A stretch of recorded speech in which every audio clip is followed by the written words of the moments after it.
8-inch Columbiad cannons, and we even had two that were even larger than that called 10-inch Columbiads. So these are some of the biggest types of cannons that were in use back during the 1860s. And this particular one gets the name 8-inch Columbiad because it fires a cannonball the diameter of it is 8 inches. This cannon will fire a 65-pound 8-inch cannonball, and its range is 2.7 miles, so almost 3 miles. This thing could fire a 65-pound 8-inch cannon shot. How far is that? Well, if you look out across the inlet over here, you see the island on the other side of the inlet. That is Shackleford Banks, and from here to the beach on that island is a little bit over 1 mile. So this thing can fire almost 3 miles? Wow. We had some rifle cannons in Fort Macon that could shoot between 3 and 5 miles. So even though it was 150-something years ago, we had some really good stuff back here in Fort Macon. Most of the cannons that were here back in the 1860s are now gone. The Army dismantled them, removed them, probably busted up for scrap. Your car might be made of one, who knows.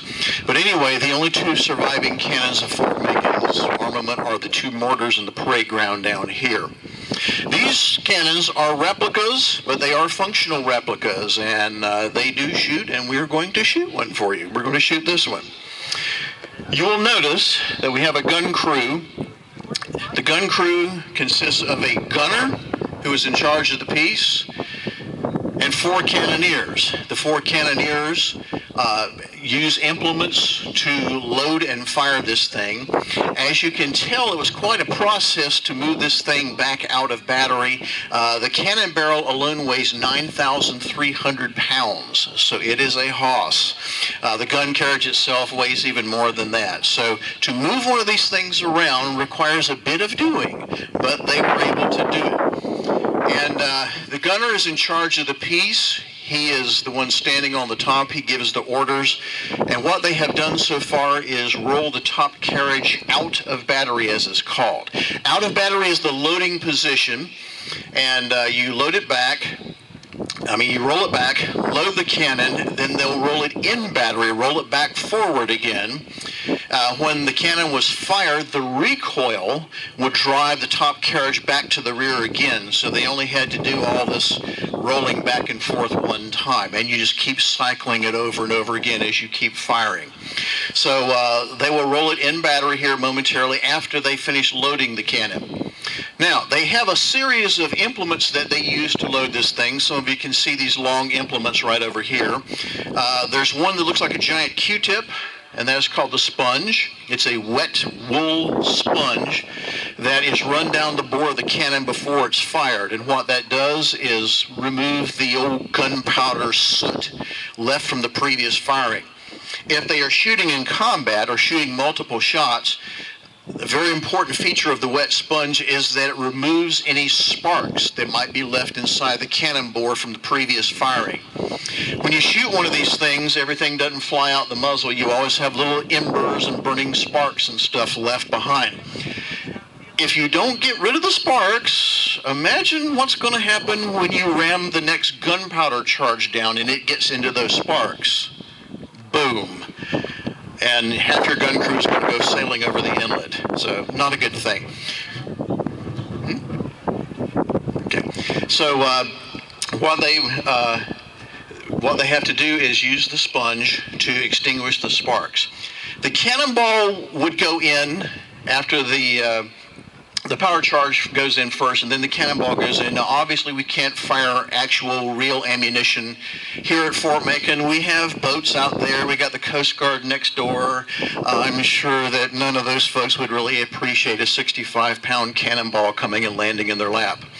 So as tempting as it is, no, we can't actually shoot the cannonball, any cannonballs out of it. We're firing a blank gunpowder charge of 5 pounds of gunpowder, and that's half of what the cannon would normally fire in combat. It used a 10-pound service charge.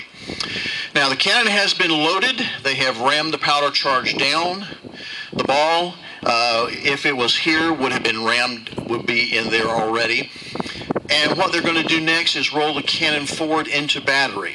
When they actually fire it, here's something else that you might not pick up on. When you fire one of these cannons in the movies, it always shows that there's a little fuse or a wick thing sticking out of the top of the cannon that you light with your Bic lighter or your box of matches or whatever, and boom, the cannon fires. Is that the way it's really done? No. That, my friends, is Hollywood. Cannons are not fired with a little fuse or wick thing. They are fired with a mechanical detonator called a friction primer. The primer is a little gunpowder-filled tube that is inserted in the top of the cannon in the vent hole that's up there. The number 3 cannoneer has a cord called the lanyard attached to the primer.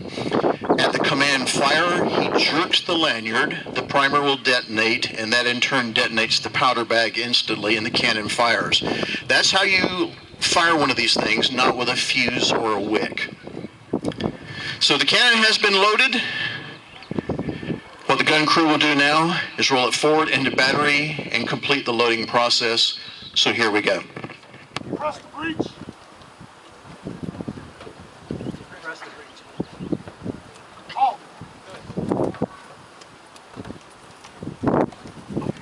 In battery.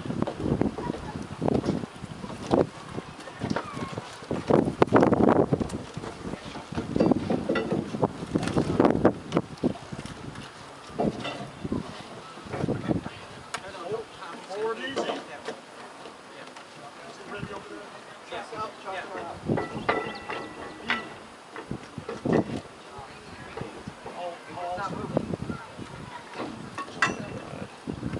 Help on with that, Tom. Go back. There's only 2 of you on that. Back. All right. All right. Here, hand that back, Tom, now. All right, go ahead. Ready?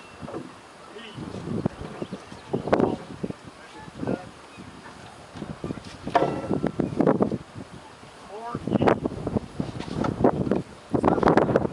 Sorry, here you go. There you go. Good. Good bar. Forward easy. All Gotta go back. don't put your just You might be able to see, maybe Mark can give me the thumbs up. I can see, make sure everybody's coming.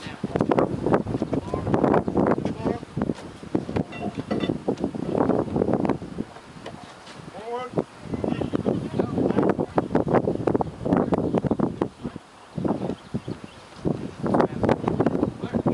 Doing Forward easy.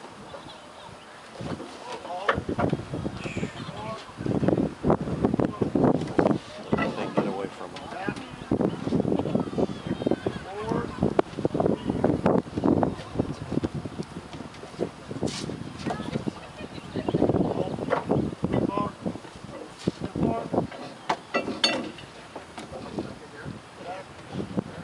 forward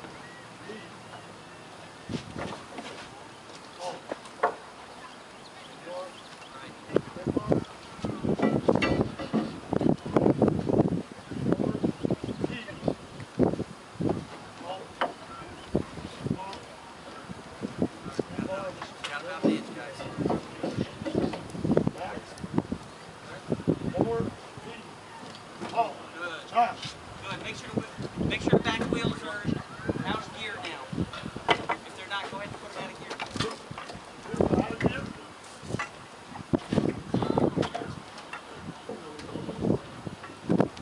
Yours is in gear. All right, launch the wheels up. Can you turn the wheel by hand? All right, good. That's all right. Park attendants, stop all traffic. Park attendant Cody, stop all traffic. I think he has a radio. This is not right.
Okay, folks, that was the 8-inch Columbiad cannon firing. As you see, it was quite a process to roll this thing in and out of battery. It weighs so much, they have to be careful that it doesn't get away from them and go slam forward into the front part of the gun carriage.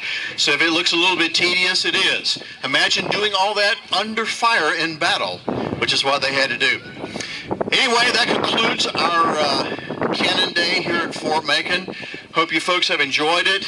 I would like to point out to you, next weekend we are having the largest reenacting living history event we have ever had in Fort Macon's history. The 22nd, 23rd, and 24th, next weekend, we will have the observance of the 100th anniversary of North Carolina State Parks here at Fort Macon.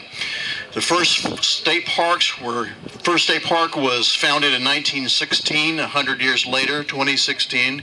We're having our centennial observance, and in doing so, we will have reenactors, we will be firing the cannons, we will have an artillery bombardment, and if you go by the information desk inside the visitor center, they have some information to tell you times and schedules.